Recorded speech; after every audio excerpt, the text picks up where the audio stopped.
O Senhor esteja convosco. Ele está no meio de nós. Proclamação do Evangelho de Jesus Cristo segundo Mateus. Glória a vós, Senhor.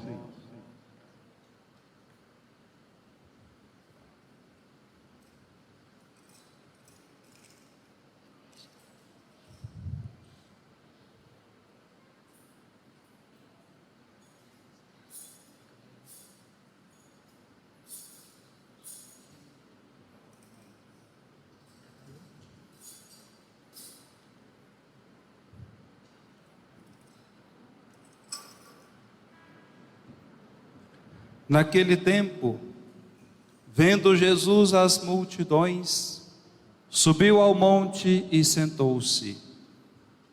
Os discípulos aproximaram-se e Jesus começou a ensiná-los.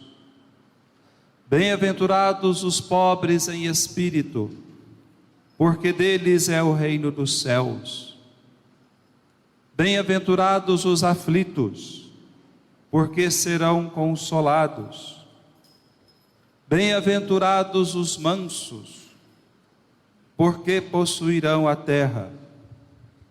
Bem-aventurados os que têm fome e sede de justiça, porque serão saciados. Bem-aventurados os misericordiosos, porque alcançarão misericórdia. Bem-aventurados os puros de coração, porque verão a Deus. Bem-aventurados os que promovem a paz, porque serão chamados filhos de Deus. Bem-aventurados os que são perseguidos por causa da justiça, porque deles é o reino dos céus. Bem-aventurados sois vós, quando vos injuriarem e perseguirem, e mentindo, disserem todo tipo de mal contra vós por causa de mim. Alegrai-vos e exultai, porque será grande a vossa recompensa nos céus. Palavra da salvação. Glória a vós, Senhor. É assim a geração dos que procuram o Senhor. Queridos irmãos e irmãs, queridos todos que nos acompanham em casa na transmissão desta Santa Missa,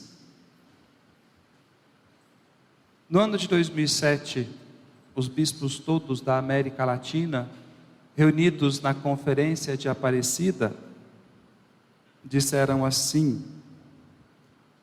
o que nos define a nós, cristãos, não são as circunstâncias dramáticas da vida, e vivemos muitas agora nos últimos tempos, nem os desafios da sociedade, que são igualmente muitos, ou as tarefas que nós devemos empreender, mas sim, acima de tudo, o amor recebido do Pai, graças a Jesus Cristo, pela unção do Espírito Santo. Não temos outro tesouro senão este. Não temos outra prioridade, nem outra felicidade, senão a de sermos instrumentos do Espírito Santo na igreja, para que Jesus Cristo seja encontrado, seguido, amado, adorado, anunciado e comunicado a todos. Conhecer Jesus Cristo pela fé é a nossa alegria. Segui-lo é uma graça. E transmitir este tesouro aos demais é uma tarefa que o Senhor nos confiou ao nos chamar e nos escolher. Fecha aspas. Irmãos e irmãs, encontrar Jesus foi a melhor coisa que aconteceu a cada um de nós. E é isto que nós devemos dar para o mundo neste tempo: encontrar, amar e seguir Jesus. Já agora, nesta vida, para que o mundo também possa segui-lo e os homens possam segui-lo, finalmente um dia na eternidade. Em uma aula sua, o então cardeal Ratzinger disse certa vez: a igreja não é um grupo de ativistas que se reúnem para viverem em uma certa comunidade e fazerem algumas coisas juntos. A igreja também não é um simples grupo que se reúne eventualmente para celebrar a liturgia aos domingos. A igreja é muito mais que o Papa, os bispos, os sacerdotes, do que aqueles que estão revestidos do ministério sacerdotal. Todos os que citamos fazem parte da igreja, mas a companhia na qual nós entramos através da fé vai muito além, vai além da morte. Dela fazem parte todos os santos, desde o justo Abel e Abraão, e por todas as testemunhas da esperança das quais fala o Antigo Testamento, e passando por Maria, a mãe do Senhor e seus apóstolos, e através de Thomas Becket e Thomas Moros, passando por Maximiliano Maria Kolbe e Edith Stein e Pier Giorgio Frassati, e eu acrescentaria, e passando por Santa Dulce dos Pobres, e Santo Antônio de Santana Galvão e Santa Paulina. Dela fazem parte todos os conhecidos e os não conhecidos, cuja fé só Deus conhece. Dela fazem parte todos os homens, de todos os lugares e de todos os tempos, cujo coração espera e ama Cristo, autor e consumador da fé. Nesse tempo de democratismo, em que tudo se decide pelo voto da maioria, ouçamos as palavras do cardeal Ratzinger: não são as maiorias ocasionais que decidem o nosso caminho de fé. A gente não faz uma votação. Vamos decidir que não é votação. Não são as maiorias ocasionais que decidem o seu caminho da igreja e o nosso caminho pessoal. Eles, os santos, são a verdadeira maioria determinante, segundo a qual nós nos orientamos. Eles traduzem o divino no humano, o eterno no tempo. Eles são os nossos mestres de humanidade, que não nos abandonam, nem na dor, nem na solidão, e à hora da morte caminham ao nosso lado.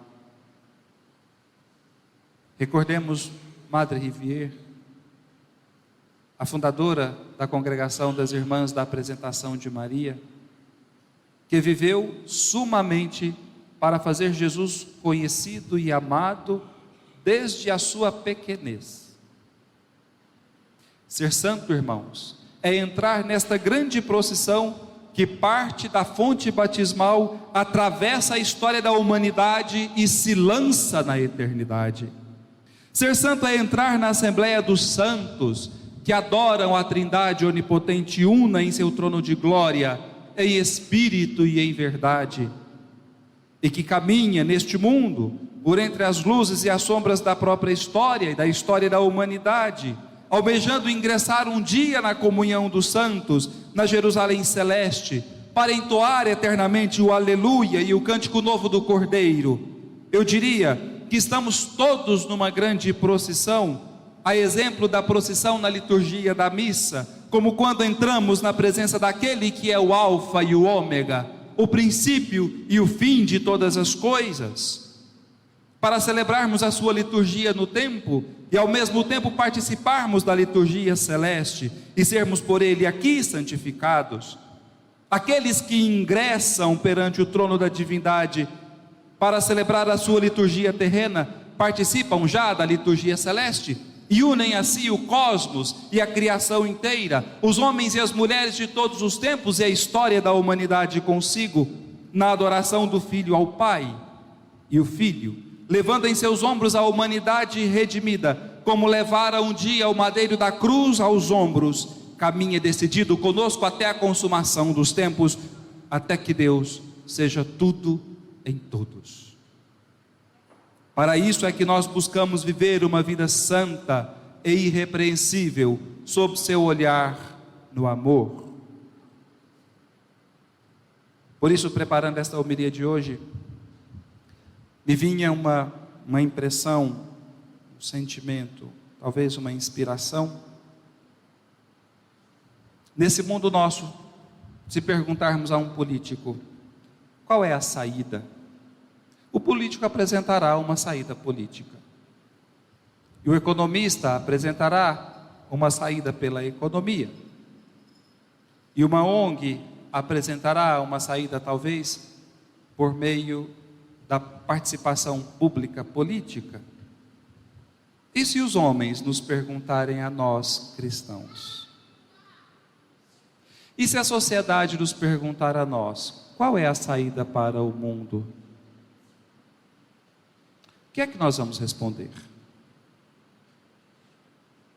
Vou fazer a pergunta de outro modo.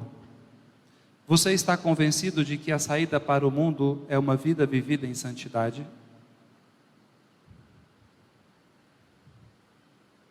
Então, penso que quero afirmar o seguinte: ser santo, caríssimos, ser santo é a nossa resposta para a crise do mundo no tempo presente.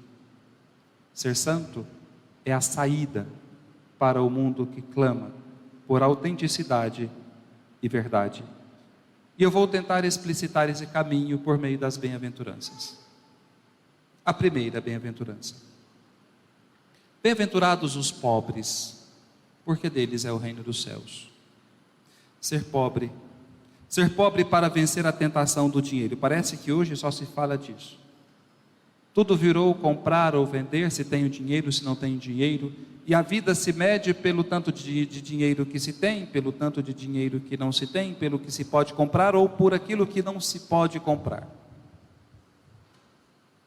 Parece que o mundo virou um grande mercado, um grande banco, onde as pessoas só conseguem pensar através da categoria econômico-financeira. E é justamente nesse mundo que Jesus nos pede para sermos pobres. Pobres. O pobre é aquele que não defrauda o outro, que não rouba, que não faz mal algum ao outro. O pobre é aquele que contenta-se com o seu ganho, com o seu salário, que não impetra ações injustas na justiça, que não cobiça o que é dos outros para si, que não faz da inveja um estilo de vida, nem da acumulação do dinheiro um sistema econômico danoso. Geraldo Morujão, comentando esse evangelho de hoje, a quem eu segui em alguns momentos, diz assim: é pobre quem se apresenta diante de Deus com uma atitude humilde, sem méritos pessoais, considerando a sua realidade de homem pecador, necessitado do perdão e da misericórdia divina, como aquele pecador do evangelho, aquele publicano, que se apresenta diante de Deus batendo do peito e dizendo: Senhor, tem de piedade de mim, porque sou um pecador. Daí que, além de viver uma vida em sobriedade e austeridade reais, a pobreza em primeiro lugar é isso, ainda que eu tenha bens, eu vivo uma vida em austeridade e sobriedade reais, efetivas. Aquele que é pobre aceita viver e entende que tais condições não lhe são impostas, nem pela necessidade. Eu não sou pobre somente porque não tenho dinheiro. Eu não sou pobre somente porque não tenho dinheiro, só porque estou obrigado pela situação econômico-social na qual eu vivo. Eu sou pobre porque quero amar a Deus acima de todas as coisas. Ser pobre é o antídoto para dois pecados: um pecado material e um pecado espiritual. O pecado material da avareza e o pecado espiritual da soberba. A mansidão. Bem-aventurados os mansos, porque eles herdarão a terra. Geraldo Morujão diz assim: os mansos são aqueles que sofrem serenamente, sem ira, sem ódio, nem abatimento, as perseguições e injustiças sofridas. Os mansos, eles não estão a todo momento querendo fazer processo por danos morais, por danos materiais. Agora tudo virou processo. Uma palavra que você diz vira processo, uma coisa que você faz vira processo, todo mundo está processando todo mundo. Os mansos perdoam porque amam. Os mansos têm o seu interior equilibrado. Os mansos, porque são santos, os mansos têm o seu interior ordenado. Os mansos se reconciliam, porque os mansos são reconciliadores. Eles vivem em paz com todos, porque no seu coração trazem a paz. Os aflitos. Bem-aventurados os aflitos, os que choram, porque serão consolados. Os aflitos são aqueles que têm a consciência de terem ofendido a Deus e ao próximo com o seu pecado. Dizia meu reitor: somente os aflitos rezam, porque os aflitos vão viver verdadeiramente uma vida de reparação, de humildade, na caridade, na oração, no silêncio, com penitências e com jejuns, afligindo-se por si mesmos, por aquilo que fizeram e ofenderam a Deus e ao próximo, e mais, rezam com verdadeira caridade pelo próximo, pedindo a Deus que liberte o próximo como os libertou a eles mesmos, porque conhecem o peso do pecado e querem para o próximo o maior bem que existe na face da terra, que é a libertação do pecado. Bem-aventurados os aflitos, porque rezam, porque eles serão consolados. Bem-aventurados os que têm fome e sede de justiça. Esses são aqueles que cumprem seus deveres para com Deus e para com o próximo. São justos. Não ficam devendo nada a ninguém, senão amor recíproco, conforme nos diz São Paulo na carta aos Romanos. São aqueles que não têm tempo para reclamar ou murmurar, porque a sua preocupação são seus deveres para com Deus e seus deveres para com o próximo. A preocupação consigo mesmo só vem depois. Os justos escapam desse espírito egoísta e hedonista do nosso tempo, justamente por não terem a si mesmos em alta conta, nem terem a si mesmos em primeiro lugar, mas por amarem a Deus e ao próximo por primeiro, e até esquecem-se de si. Bem-aventurados os puros de coração, porque verão a Deus. Estes são os retos. Nós sempre vinculamos a pureza desta bem-aventurança com a virtude da castidade. Jesus nos evangelhos sempre demonstra alegria por aquele homem que é verdadeiro e reto. Por exemplo, quando ele se encontra com Nicodemos, né? E Nicodemos pergunta assim: por acaso de Nazaré pode vir alguma coisa que preste? Alguma coisa que vale a pena, né? E Jesus comenta: olha, aí vem um homem verdadeiro, um homem sem fingimento. Jesus tem alegria por esses encontros. Os puros de coração são aqueles que possuem retidão interior, retidão de consciência, retidão de atitudes, são transparentes porque são verdadeiros. Só pode ser verdadeiro quem é reto interiormente, quem não age por subterfúgios, por segundas intenções, por duplo padrão, quem não mente e não engana deliberadamente o próximo. Por isso a virtude da castidade é uma consequência da retidão interior. Só pode ser casto quem tem retidão interior, quem tem retidão de consciência. Quem não tem, não alcança a virtude da castidade.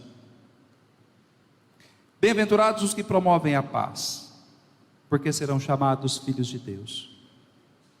Esses são os que reconciliam os homens entre si e com Deus. De fato, o fundamento da paz é uma vida reconciliada interiormente com o outro e com Deus.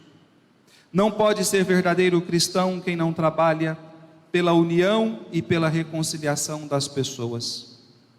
Aqueles que dividem as pessoas estão fazendo o trabalho do diabo, que é o divisor por excelência. O diabo é o pai da mentira, da guerra, da cisânia, da contradição e da separação das pessoas. É ele quem semeia a discórdia, a mentira e a divisão. E quem faz isso está sendo um anjo de Satanás no meio do mundo. E por ora a sua salvação está por um fio. Tome cuidado. Quem semeia cisânia, discórdia e divisão no meio dos homens. Como vimos, as bem-aventuranças, elas são ao mesmo tempo um caminho ético, porque elas exigem de nós uma tomada de postura moral diante de Deus, diante dos homens, mas também um caminho religioso, porque a consciência de que estou na presença de Deus é o fundamento subjacente para que eu viva essa vida eticamente reta. Ora, queremos mudar o mundo. Queremos mudar o mundo. Todo mundo quer mudar o mundo. Então a gente vai fazer assim a gente faz uma ONG, a gente faz um movimento, a gente escreve uma faixa, a gente faz uma passeata, a gente faz o quê? A gente faz um um movimento mundial, a gente escreve um cartaz. O que a gente faz para mudar o mundo? A gente faz uma pastoral, funda um movimento. Como é que a gente muda o mundo? Funda um partido político? É assim que a gente faz? São Paulo, na carta aos Romanos, no capítulo 12, diz assim, versículo 1: não vos conformeis com a mentalidade do mundo, não vos conformeis com este mundo, mas transformai-vos. Ora, se quisermos transformar o mundo, levemos a sério o trabalho da nossa conversão a Deus com sinceridade, com verdade, contando com a sua graça e com a sua misericórdia.